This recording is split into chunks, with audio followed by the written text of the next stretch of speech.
হচ্ছে, নিজের হচ্ছে, তবু তারা হ্যাপি।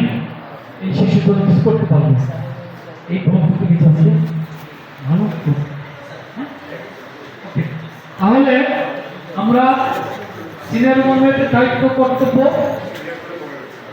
সম্পর্কে জানতে পারবো, আরেকটি রোভারকে উদ্বুদ্ধ করতে পারবো। কারণ আমি তো একা এসেছি, আমার দল আরো রোভার আছে, ওদেরকে একটু বোঝাই, ওদেরকে একটু আমি অনুপ্রাণিত করি, সেটি করতে পারবো।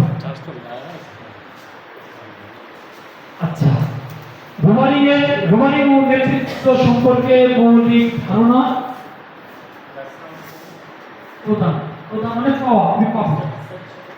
রোভারিং কি, আমি কি করছি, এটা আমাদের কি শেখাচ্ছে, এটা যেহেতু সিনিয়র গভর্নমেন্ট নেতা একটা দল পরিচালনা করছে, গ্রুপ সিনিয়র গভর্নমেন্ট একাধিক দল পরিচালনা করছে, তুমি তো তোমাদেরকে পরিচিত করবে নেতৃত্বের গুণাবলী, দক্ষতা, যোগ্যতা।